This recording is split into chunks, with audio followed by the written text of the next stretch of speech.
मलिक अहमद खान साहब हमारे साथ हैं, वज़ीर आज़म के मावन खुसूसी बराए दिफाई अमूर। मलिक साहब, आपसे सबसे पहले तो हम यही पूछ लेते हैं कि नेशनल सिक्योरिटी कमेटी से सामने आने वाली बातें जो हैं वो बता रही हैं कि बज़ाहिर ज़ीरो टॉलरेंस का फ़ैसला जो है वो हो चुका है, भरपूर कार्रवाई होगी, बहुत कुछ कहा गया। तो क्या ये कार्रवाई 9 मई के शरपसंदों तक ही रहेगी या बतौर जमात तहरीक इंसाफ के ख़िलाफ़ भी कुछ करें, इंडिविजुअल्स और द पार्टी, या दोनों?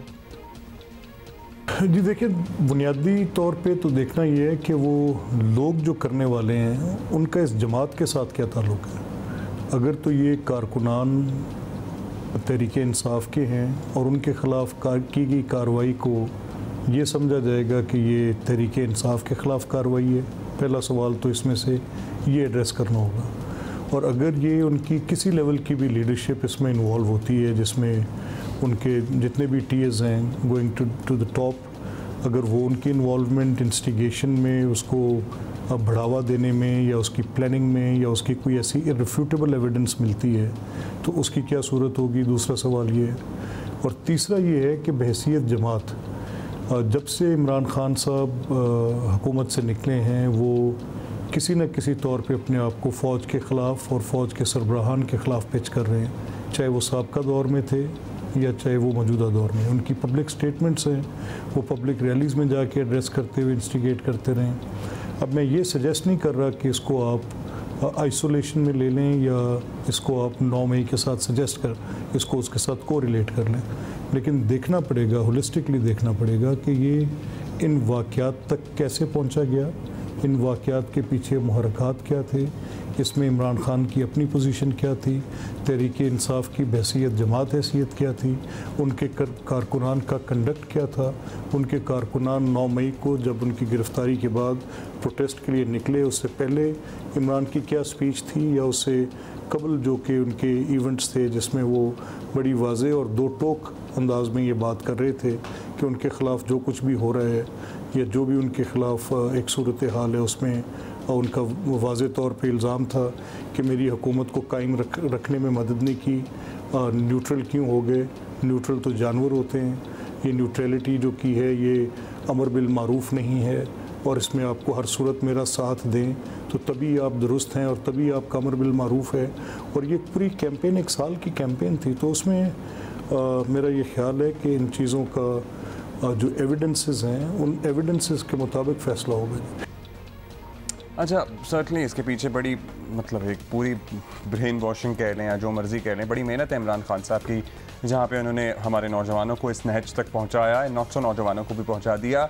मलिक साहब, 9 मई को जो हुआ वो सर्टनली शर्मनाक वाक़यात है, लेकिन शरपसंदों को अस्करी तनसीबात के करीब पहुँचने दिया गया, उन पर हमले से क्यों नहीं रोका गया? मतलब मैं लाहौर का रहने वाला हूँ, जिन्ना हाउस के सामने हम अगर गाड़ी ख़राब हो जाए तो मतलब गाड़ी को वहाँ ख़राब होकर खड़े होने की भी इजाज़त नहीं है। You just cannot stay there. Protesters ने जो किया या फिर चलें जिस एक्सटेंट पे किया वो तो शायद इमेजिन नहीं कर सकते थे, लेकिन उनका काम था प्रोटेस्ट करना, वो तो कर रहे थे, लेकिन उन्हें रोका क्यों नहीं? ये सवाल। जहाँ प्रोटेस्टर्स के खिलाफ कार्रवाई आप कर रहे हैं, जिन्होंने अपनी ड्यूटी नहीं दी, उन अफसरान को भी आंसरेबल नहीं ठहराना चाहिए आपको?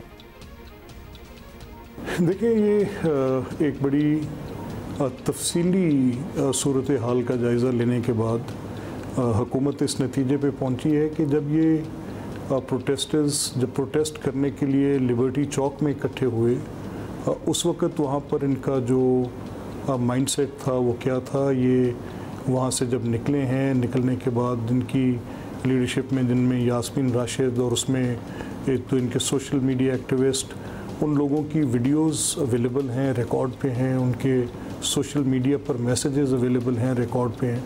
तो इनको पहले एक दफ़ा रोका गया, लेकिन बुनियादी तासुर ये था कि गालिबन शायद ये कैंटोनमेंट के एरिया में जाके वहाँ पर कुछ प्रोटेस्ट करना चाह रहे हैं। और उस प्रोटेस्ट में ये जब वहाँ पर इकट्ठे हुए तो उस इकट्ठे होने में पुलिस और उन इंस्टॉलेशंस के दरमियान, नेमली जिन्ना हाउस के दरमियान, वो प्रोटेस्टर्स आ गए और उसके बाद फिर it was a mob set, और वो मॉब सेट को इंस्टिगेट करने के लिए बाद में हमने इजाज़ चौधरी की किसी अली चौधरी के साथ कुछ डिटेल्स आई हैं सामने जिसमें वो कह रहे हैं कि रैंसैक कर दिया है और गमला तक पीछे नहीं छोड़ा, चलो मिथ ते टुटी ना, और ये वाली बातें। और फिर कुछ और लोगों की ऑडियोज़ और वीडियोज़ अवेलेबल हैं जो कि सोशल मीडिया पे अवेलेबल हैं, जो कि ये सजेस्ट कर रही हैं, बता रही हैं कि इट वाज ऑल प्लान्ड, और उनकी प्लानिंग जो थी वो बहरहाल ये क्योंकि वाक़या पेश आया है तो इसमें रिस्पॉन्सिबिलिटीज़ जो हैं वो फ़िक्स की जा रही हैं। और बज़ाहिर ये नज़र आ रहा है कि इसमें शायद एक पीसफुल प्रोटेस्ट टू डिमॉन्स्ट्रेट की आड़ में ये बलवा किया गया। तो ये जो डिस्गाइज उन्होंने क्रिएट की थी उसके नतीजे में वो इसको करने में कामयाब हुए। यस, ये एक लैप्स हुआ है और इसको देखना चाहिए। चलें, आप लोगों की ये कंक्लूजन है। अब ये बताएं, ऑब्वियसली बाय ऑल स्टैंडर्ड्स मुल्क के जो हालात हैं वो ऑब्वियसली अच्छे नहीं हैं। अब ये हालात पैदा करने वालों को सज़ा मिलनी चाहिए, ठीक है, लेकिन इससे पहले हालात ठीक करने का भी तो ऑब्वियसली बंदोबस्त होना चाहिए मलिक साहब। तो क्या ये मुमकिन नहीं कि हुकूमत और वज़ीर आज़म ज़रा दिल बड़ा करें और ख़ुद तहरीक इंसाफ को इंगेज करें, उन्हें एक सियासी हकीकत तस्लीम करें और बातचीत के दरवाजे जो हैं वो खोलें? मतलब दिस इज़ अ पॉसिबिलिटी अगर वो करना चाहें तो।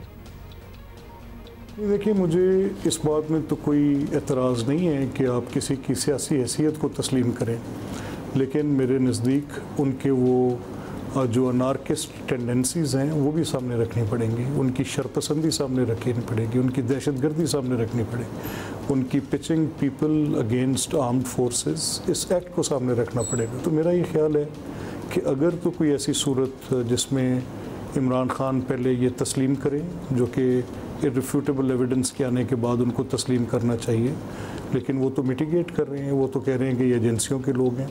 उन्होंने अपने भांजे हिसाम न्याजी को डिसोन कर दिया है, उन्होंने एजाज चौधरी को डिसोन कर दिया, उन्होंने यास्मीन राशिद, मोहम्मद अली जो हैं हमारे, अली मोहम्मद ख़ान, उनको डिसोन कर दिया है, उन्होंने अपने और लोगों को। तो क्या ये सारे एजेंसीज़ के लोग थे कि जिन्होंने ये काम किया? ये एक डिस्टॉर्शन है, ये मास्टर है टू क्रिएट सच डिस्टॉर्शंस अभी। लेकिन क्योंकि एविडेंस इतना पुख्ता है और इतना वाज़ेह और दो टोक है कि इनकी ये कोशिश कामयाब नहीं होगी। तो जैसे मैंने कहा कि पहले तो ये तस्लीम करें, फिर उसके बाद ये लाउड एंड क्लियर इसकी मज़म्मत करें कि ये जो कुछ उन्होंने किया उनकी जमात ने किया, उनकी इंस्टिगेशन पे हुआ, उनकी प्रोवोकेशन पे हुआ। वो इस काम के लिए 1 साल से लोगों की ज़हन साजी कर रहे थे और उन्होंने उस यूथ को जो कि उनके अंदर अपनी लीडरशिप को देखती थी उसको उन्होंने इस ट्रैक के ऊपर डाला और डालकर उनसे इवेंचुअली ये काम करवाने में ये कामयाब हुए। और उसके बाद फिर एक माफ़ी मांगे, फिर देखा जाएगा कि इनके जराइम जो हैं वो किस हद तक जो हैं काबिल सज़ा हैं और किस हद तक उसमें कुछ पार्डन की गुंजाइश हो सकती है। ये एंगेजमेंट की नहीं, पार्डन की बात होगी, और वो भी magnanimity from the institution. Armed forces की एक सैंक्टिटी है। आर्म्ड फोर्सेस के आपने किया क्या? आपने आर्म्ड फोर्सेस की डिग्निटी इरोड करने की कोशिश की है। आपने ऐसे हालात पैदा किए और उसके बाद आपने मॉब को सेट कर दिया कि एक अनरूली सिचुएशन, सपोजिटली इसको कंट्रोल करने के लिए अगर फायर हो जाता और वो फायर लाइफ लॉस में, बड़ी लाइफ लॉस में कन्वर्ट होता, तो ये तो बिल्कुल आपने आर्म्ड फोर्सेस के सामने पब्लिक को इस तरह खड़ा करके उनके ऊपर, इससे ज़्यादा हीनियस एक्ट क्या हो सकता है? तो ये एंगेजमेंट की नहीं, पार्डन की बात है अगर हुई कभी। मलिक अहमद खान साहब, thank you for being with us and giving your perspective. अच्छा जी, ये पर्सपेक्टिव तो है बाय द वे जना हाउस, कोर्ट कमांडर हाउस खुला हुआ है आवाम के लिए। सुबह 9 बजे से ग़ालिबन 1 बजे तक अगर आप लाहौर के शहरी हैं, the gates are open, you can actually go inside, see what has been vandalized. और मतलब my aunt went yesterday and to visit, हाँ, because it's open for public. और बता रही थी कि किस किस तरह से क़ायद आज़म की नायाब तस्वीर को तोड़ा गया है, जला दिया गया है। क़ायद आज़म के ज़रिए इस्तेमाल रहने वाला एक पियानो था, वो पूरा तोड़ दिया है। मतलब कह रही हूँ वो बिल्डिंग जो है वो बिल्डिंग नहीं रही, वो खंडर बन चुकी है अब।